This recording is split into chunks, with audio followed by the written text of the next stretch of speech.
Assalamualaikum warahmatullahi wabarakatuh. Kami di sini akan mempresentasikan tentang review jurnal yang berjudul bagian konservasi berbasis predator teratas yang hilang. Analisis demografis populasi burung hantu di pulau subtropis terpencil. Sebelum masuk ke presentasinya, saya di sini akan memperkenalkan anggota kelompok kami, yaitu saya sendiri Muhammad Husni dan Nur Hosim, Faradila Kumalasari, Husain Ar-Rasyid, dan Ainai Al-Fatihah. Peneliti dari jurnal ini adalah Akira Suwada, Kitose Inui, Haruka Ono, Junpei Sawada, Kana Nakaoka, Masuaki Nakagi, Narumi Aso, Susa Nagai, Takumi Nakanishi, dan Tetsuya Iwasaki. Waktu penelitian ini dilakukan dari bulan Februari 2012 hingga Juli 2018. Tempat penelitian penelitian ini dilakukan di Pulau Minami Daito, terletak 360 km sebelah timur Pulau Okinawa, Jepang. Alat dan bahan penelitian: 184 kotak burung, cincin logam sebagai penanda burung, alat GPS, dan alat tulis.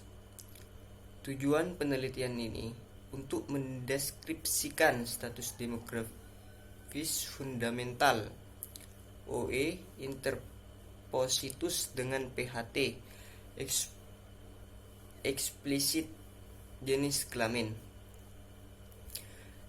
Yang kedua, menyediakan data standar dan referensi untuk studi burung hantu selanjutnya di daerah tropis atau subtropis di pulau-pulau terpencil. Yang pertama yaitu pendahuluan. Menurut Sergio et al. Tahun 2008, Sergio, Newton, dan Marchesi tahun 2005, burung hantu adalah predator teratas di ekosistem natural. Kehadiran mereka dapat berfungsi sebagai pengganti keanekaragaman hayati di wilayah tersebut. Sebagian besar spesies burung hantu yang hidup di daerah tropis atau subtropis yang endemik di pulau. Analisis demografis dapat dijadikan sebagai aspek inti dari setiap proyek karena konservasi bertujuan untuk melestarikan suatu spesies atau dengan kata lain menghindari dari kepunahan. Selanjutnya yaitu metodologi penelitian. Penelitian ini menggunakan metode survei, yaitu penelitian ini dilakukan secara langsung di lapangan atau lokasi penelitian, di mana setiap individu yang ditemui akan diklasifikasikan menurut: 1. Jenis kelamin dari segi vokal, 2. Identitas dari warna cincin jika ditandai, dan yang ketiga yaitu dari lokasi oleh penerima GPS. Penelitian ini dilakukan setiap hari kecuali pada hari hujan selama 6 jam setelah matahari terbenam. Selanjutnya, hasil penelitian. Dari penelitian yang telah dilakukan, didapatkan 1.523 individu berjenis kelamin laki-laki dan 1.003 individu berjenis kelamin perempuan. Hal ini dikarenakan di Pulau Minami Daito terdapat predator yaitu musang Jepang Mustela itachi dan kucing domestik Felis catus yang dapat menjadi faktor menurunkan tingkat kelangsungan hidup betina terutama pada masa inkubasi dan brooding hingga anakan mencapai umur 12 hari. Hasil penelitian. Dari hasil penelitian ini, para peneliti juga memperkirakan kelangsungan hidup sedikit lebih tinggi untuk burung jantan daripada burung betina. Meskipun perbedaannya tidak signifikan dan tidak mengikuti pola umum perbedaan seksual yang tidak signifikan dalam tingkat kelangsungan hidup burung pemangsa. Untuk riwayat kelangsungan hidup betina, tes 3SR mencapai signifikasi yaitu tabel S5 P sama dengan 0,000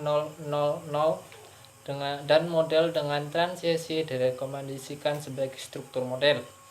Untuk riwayat kelangsungan hidup jantan, tes 3SR mencapai signifikasi tabel S5 dalam tabel S5 P sama dengan 0,003 dengan transiasi direkomendasikan sebagai struktur model. Peneliti mempertahankan struktur model tidak berubah karena peneliti menganggap bahwa model CJS sudah memperhitungkan sumber efek transiasi.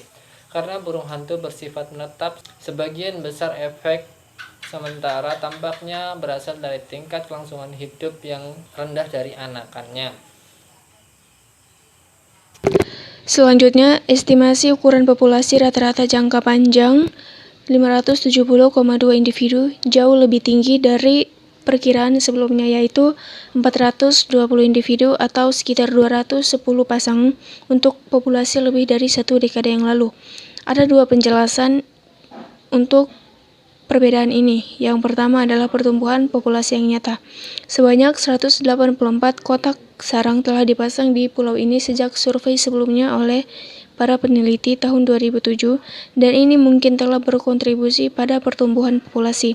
Penjelasan yang kedua adalah perbedaan metode yang digunakan untuk estimasi antara kedua studi tersebut.